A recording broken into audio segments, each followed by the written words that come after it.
it takes years. When you wake up, typically it takes years to fully embody enlightenment, and being able to accept life as is and let it flow through you without thinking, oh, no, I shouldn't do that. And I should do this and, all this other nonsense.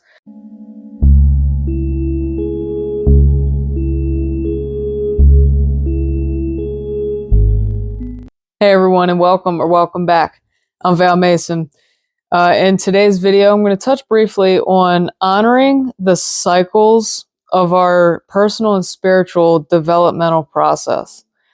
This is an interesting topic because all of life is cyclical in nature. History doesn't repeat itself, but it rhymes. We see a lot of events and patterns occurring in our own lives throughout the course of our lives. And there are different scales of this different fractal scales of this cyclical nature. So it's all really interesting. It gets into archetypal psychology and the mechanisms of energy, the algorithm of souls, and so on. I think there's a lot of sub branches to this topic, but today we're just going to focus on honoring the cycles of our personal and spiritual development. And this is really important, especially during an awakening journey, a journey towards enlightenment. If you're a twin flame and you had a Kundalini awakening, this is an important topic to talk about, because I think often before we have the wisdom and experience of the cyclical nature of our lives, once we awaken and we begin to play the game, if you will, these patterns in our behaviors, in our beliefs, they're so subconsciously rooted in our psyche that oftentimes we think we overcame a pattern and then it comes back. So, but more so, let's get more specific in making progress, taking action, becoming aware of a block, becoming aware of something that keeps us stuck, and then taking action to change it, making the thought and taking the action in the moment to overcome that pattern. And then we become we overcome. And then oftentimes what will happen is we'll fall back. And before you are dancing with the rhythm of life, flowing with the river of your life, with the floods, with the recessions, this can be perceived as a setback, and it can be felt as almost a failure. But these moments of taking action and making change and then receding back to breathe and to recuperate is part of every person's process in life. The entrepreneurial mindset of go, go, go, go, go, go 24/7, no sleep, no rest, stay up, it's childish. And I'm not just saying that, it's actually childish. It's a very immature and inexperienced way of viewing how life works. There were so many things that I've done and accomplished in my life so far, and it's not anywhere near the amount that I will accomplish and achieve and do in my life. But from where I was to where I am now, it's been worlds of difference and change and change of mentality, mindset, everything. Without even really realizing it, I had made so many changes. I had become what once I only dreamt of. It was like, wow, it just happened really without me even realizing it. And what would happen is I would find myself needing to shut off social media, retreat back with my books and lay on my blankets in my yard and connect with the earth and just breathe and be deeply rooted. And the way that it happened for me personally, the things in which I was overcoming and making change towards almost felt like pulling teeth. It was almost like I forced myself into it. The universe says you never would have changed if I didn't make you uncomfortable. This is really true.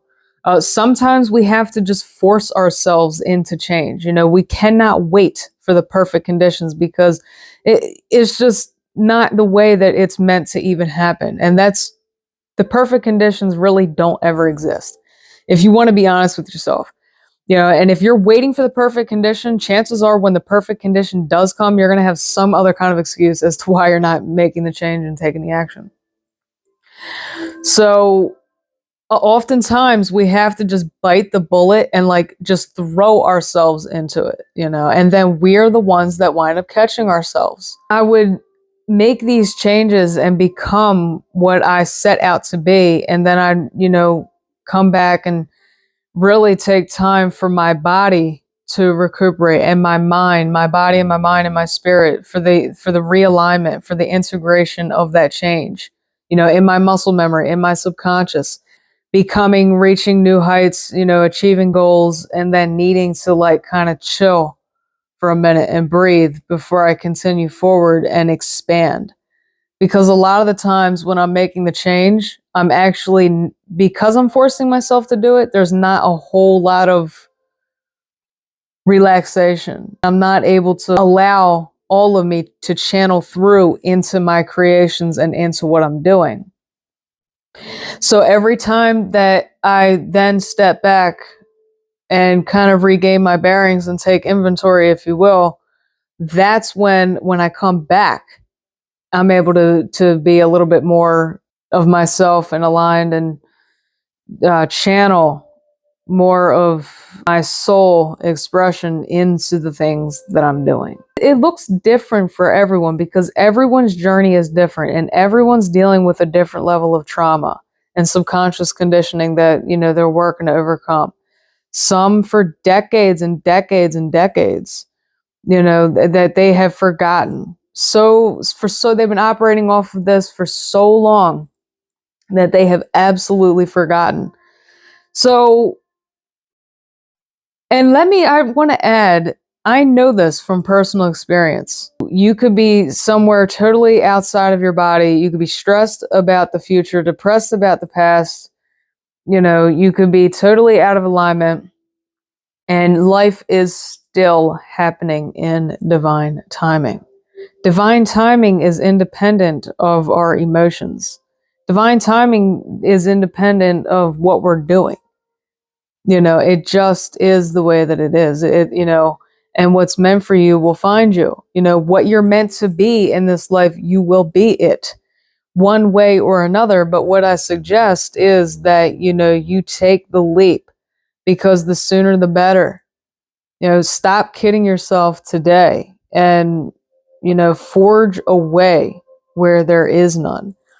Whatever it is that you fear the most within yourself, whatever it is that you avoid the most facing, whatever action it is that you are afraid to take, that is what you need to focus on and do first. The discomfort that those words bring, but all that is resistance. It's you resisting what your soul knows is rightfully yours. It's your ego trying to keep you, quote unquote, safe in the familiar, where you have an ensured, safe, and familiar future. But that future is not expansive. That future is not going to bring you the soul level satisfaction that you actually desire. So, um, the reason I wanted to touch on this and to talk about the cyclical nature and the patterns that we go through our personal and spiritual developmental process, because it takes years, when you wake up, it takes years to fully embody enlightenment. and being able to accept life as is and let it flow through you without thinking, oh, no, I shouldn't do that. And I should do this and, all this other nonsense. And the reason that it typically takes years is because there's different levels and there's different sections and compartments and categories to all of to the earthly experience, history and science and, everything that we need to be able to learn and integrate. And we can't take it all at one time because our physical body, our brains won't allow that to happen at one time. So it's natural that this takes a long time. Students go to school for various amounts of years, depending on what degree they're getting. But the reason that it takes years and not a couple of months is because, you have so many different things and different levels and layers of information and knowledge to learn. And by the way, you absolutely do not need a formal education to make it in this world. In fact, I want to go ahead and say that possibilities and opportunities a lot of times are more vast than people who have educations, formal educations. So keep that in mind. Education has nothing to do with who you are, has nothing to do with how expansive you are, what you're capable of, what your worth is. Nothing whatsoever. You can't push the flow of the river. Do your best not to build a dam in your river. Ride the river. When you start getting uncomfortable, ask yourself why.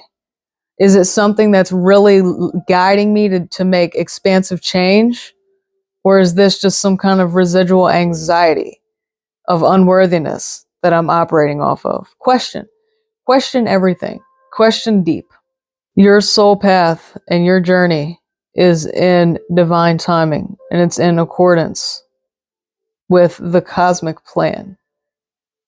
There's so many layers and levels beyond what our logic mind can perceive and comprehend. Even if you're somebody that views life holographically and reads everything as energy and archetypal symbolism, mystical symbolism, and archetypal psychology. Even if you're somebody that is blessed enough to carry this kind of burden, it's not really a burden, it's actually a great blessing, but it can become difficult. But even if you're somebody like this, it's just beyond the human brain comprehension. We actually have no idea really, what this reality is, where it's coming from, what source is, and everything like that. But we are blessed enough to have tools, to have the mystics and sages to teach us and guide us, and those of us who are living the experience in order to help the collective to awaken to their higher potentials and, reach their fulfillment. Offer what we can to help make the world a more peaceful, loving, healthy, and harmonious place to live in. If you could imagine like a child flipping a light switch and laughing into old age, that's like the sun with the rotating earth, the sun rising on one horizon and setting on the other over and over and over again. The seasons changing quickly, like a time lapse. Life has a rhythm. We are life. We are nature in human form. So we experience those same rhythms in our journeys. And everyone's different. There are some regions in the world that one climate the whole year. And then there's others that have all 4 seasons. So also your soul will be in accordance with the area that you live in. Everything's interconnected, everything's intertwined. So, explore, think deeply and question everything. See you guys soon. Take care.